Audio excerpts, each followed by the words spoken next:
The cake had just been rolled out 5 tiers of pale ivory, each wrapped in sugared flowers, balanced like a fragile promise under the weight of July heat, when the scream cut through the laughter. Whose damn mutt is that?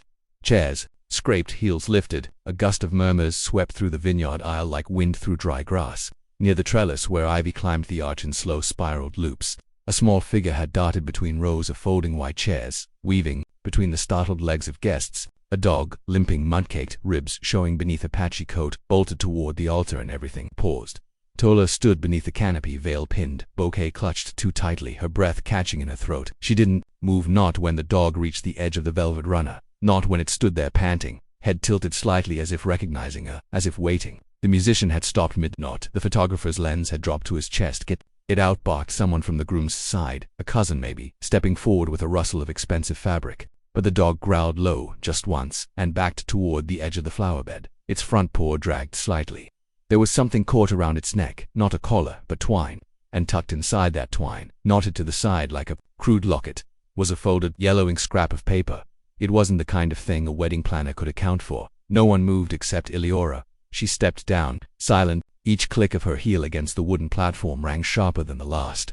The dog didn't flinch. It simply watched her, still, panting, wounded but somehow deliberate. She knelt. She reached forward slowly. Guests leaned in. Phones rose, like trembling sails above heads. She untied the twine. The paper was damp, brittle. She unfolded it gently, as though it might bleed dust if touched too hard. Her eyes scanned the page, then stilled. Her lips parted slightly, but no sound came out. A hush deeper than silence settled over the vineyard. Eleora slowly stood. Her hand trembled, and the note that faded thing fluttered like a leaf in the wind. When she turned back toward the guests, her eyes weren't full of confusion. They were full of memory. Her gaze swept the crowd, landed somewhere near the 4th row, where a man in a charcoal gray suit had risen halfway from his seat, brow furrowed. His name was Theo Wren. He wasn't part of the bridal party, hadn't even sent a gift. He had RSVP'd, yes, out of politeness, guilt, and one last thread of something he couldn't name. Now she was looking straight at him. Theo, she said, quiet but firm. It's your father's handwriting.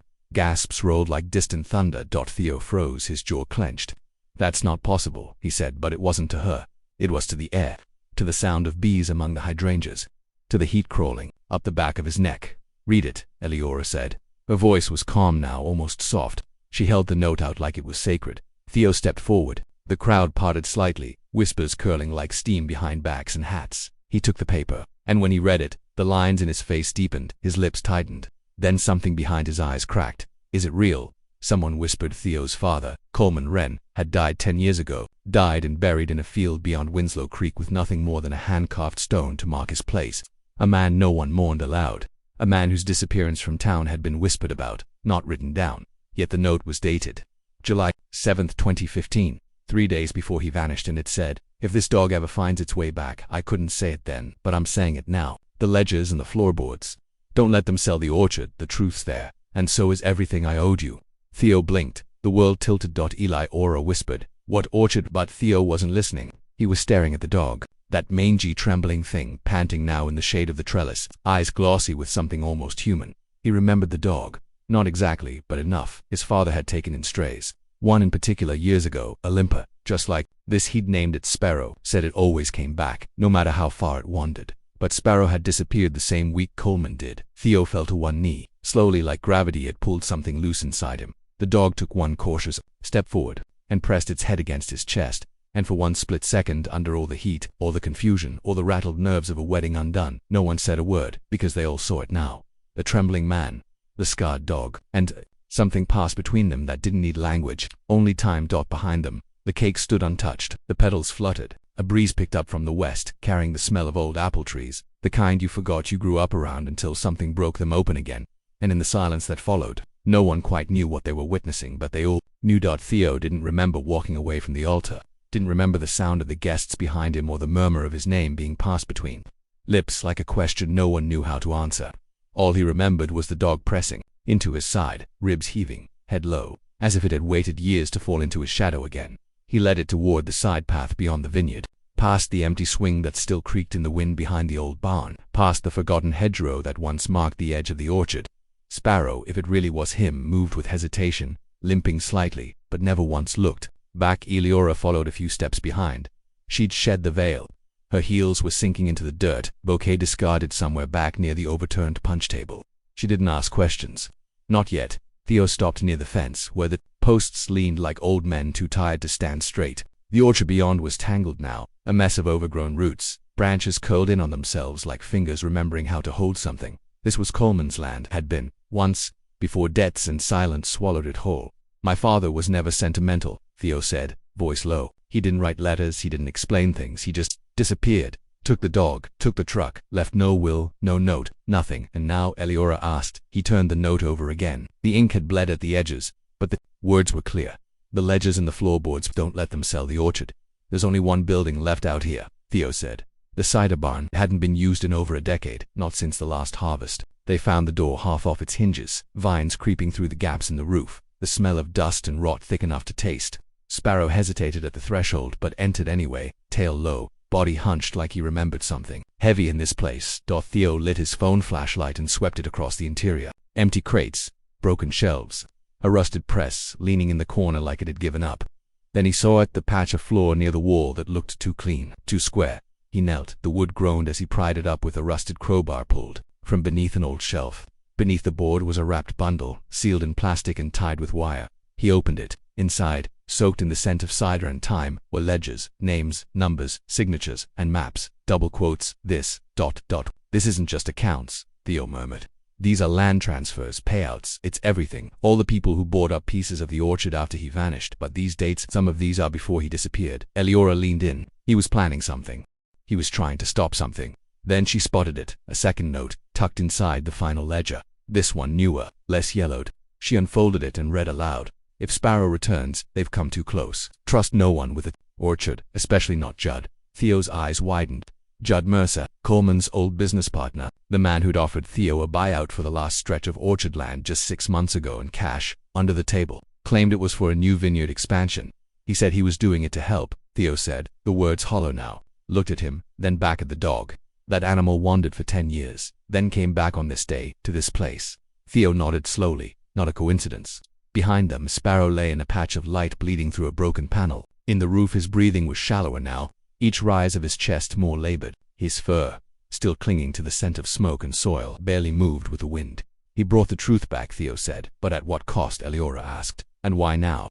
That question hovered in the air like dust, untouched and heavy. Then, a crunch outside. Footsteps, slow, measured. Theo rose, instinct, sharp heart, hammering. He stepped toward the door.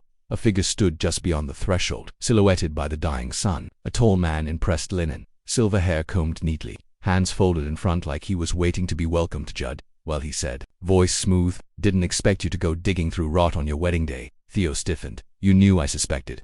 Judd stepped forward, eyes scanning the interior. I offered you a generous deal, son. Your father never understood business the way I did. He wanted to keep this land pure.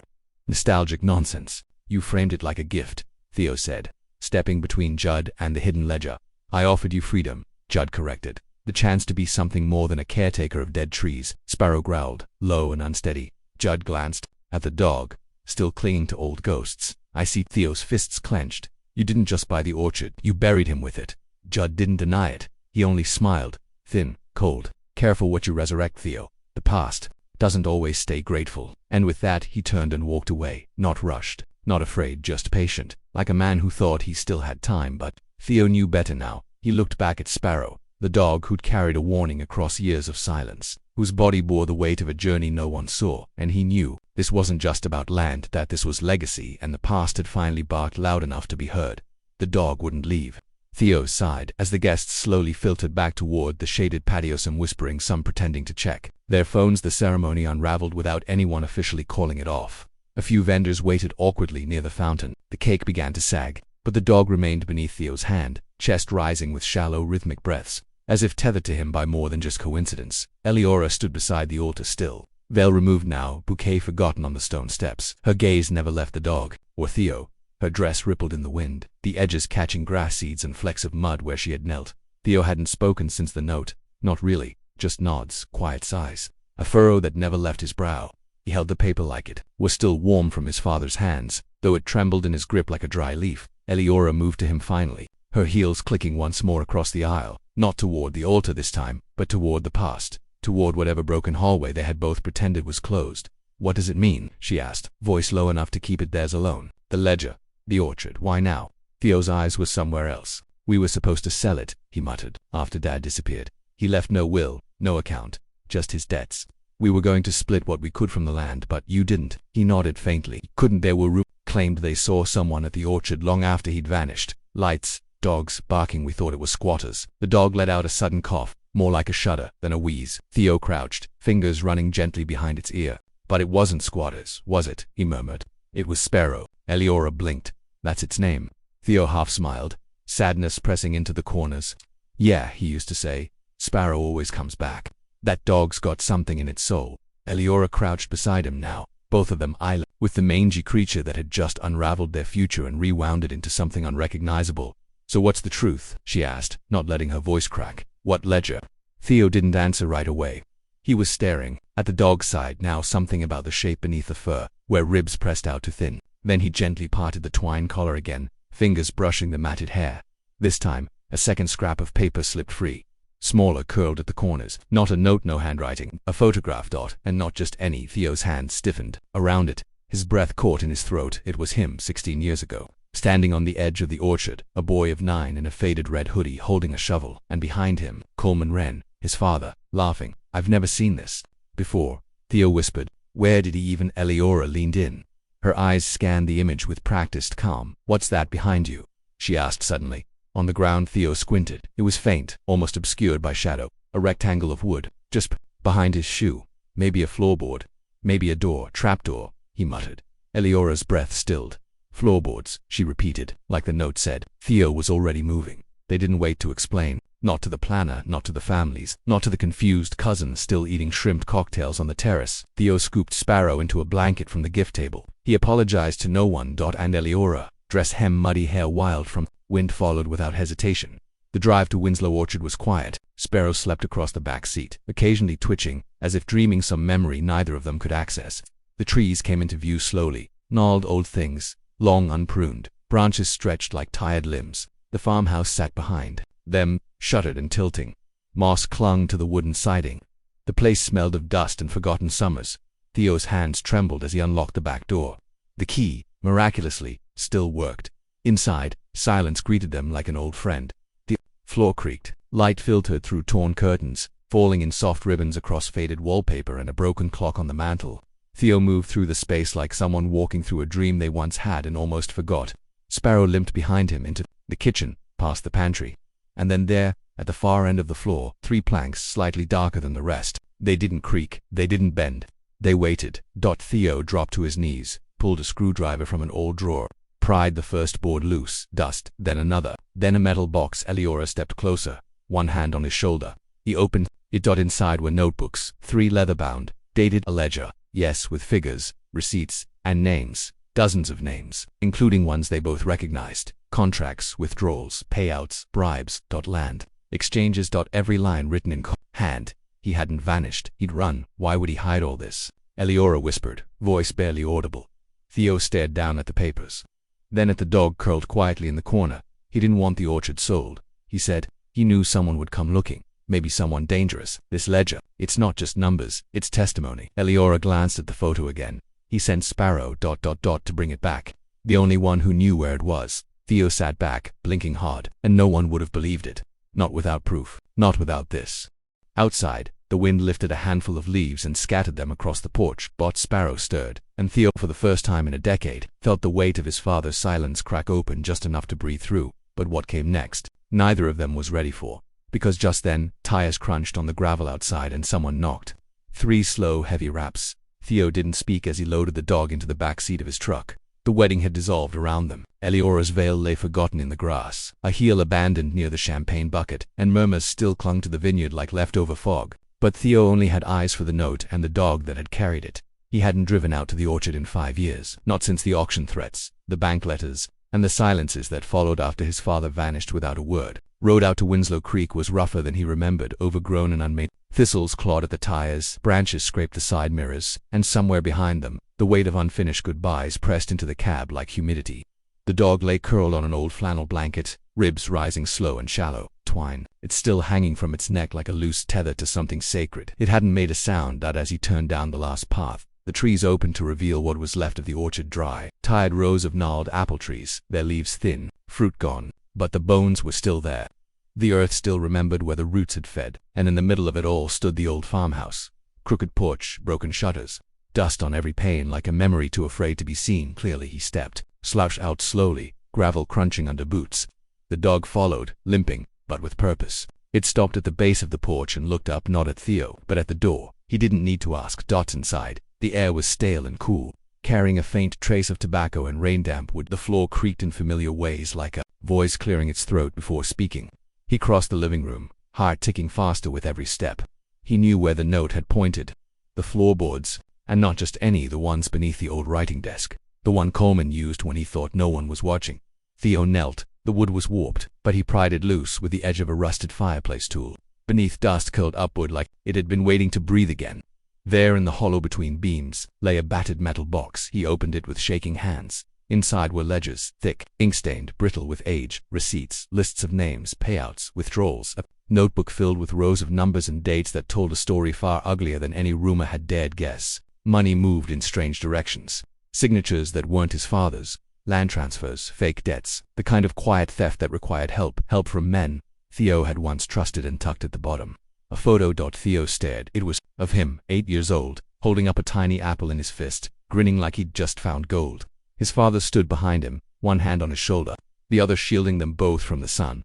On the back, in faded handwriting, it read, "When you come back, remember I stayed quiet to protect you." A sharp breath escaped Theo's chest. It wasn't relief. It wasn't grief. It was something in between, a pressure behind his ribs that felt like sorrow finally making room for truth. Behind him, the dog had curled near the fireplace, eyes half-lidded, tail barely moving. Theo sat back against the wall, box in his lap, the orchard visible through the cracked window. Outside, wind stirred the branches, not enough to shake fruit loose, but enough to whisper. He hadn't just come back for answers. He'd come back for forgiveness.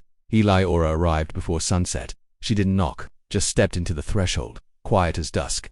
In her hand was the veil, folded and clean. "I figured you'd come here," she said. He nodded, not looking away from the window. "It wasn't just him they tried to bury." "No," she said gently. "It wasn't." She stepped closer, knelt beside him, eyes falling on the open box. Her fingers hovered over the ledger, brushing lightly against the paper. "You could ruin them with this." "I don't want revenge," he said. "I just want to know why." No one believed him. Why they let the lies settle into the ground like compost. Eliora sighed. "Because it's easier to let someone disappear than face what kept them silent." Theo looked down at the dog. Its eyes were open now, watching them, as if waiting for something to be said aloud. He trained it. He whispered. He trained Sparrow to come back if something went wrong, to carry the note if he didn't make it. Eliora placed a hand on his shoulder. "Then the message wasn't just for you, it was for all of us." Theo closed the box slowly. Night crept in through the windows, but neither of them moved. Not until the first star blinked above the orchard, and the dog, old and tired as it was, stood again, and walked toward the back door, toward the trees, toward the place it remembered, the place where truth had once lived, and Theo followed. The orchard had changed in the dark. What had looked brittle and forgotten hours earlier now seemed quiet with meaning, trees outlined by starlight, their trunks casting long shadows like guardians of a truth buried too long. Theo stepped beside the dog Sparrow, whose pace had slowed but never faltered. They moved past the edge of the clearing, past the fallen fence, until they reached the old apple press, rusted, half swallowed by weeds. It was there that the dog stopped, sat, and simply looked at him, not pleading, not broken, just present, like it had always known this moment would come. Theo knelt. The ground was cool beneath his palms, the earth soft from the last rain. He placed the box beside him and let out a long breath he hadn't realized he'd been holding for years. "I thought he left," he murmured, "but he stayed.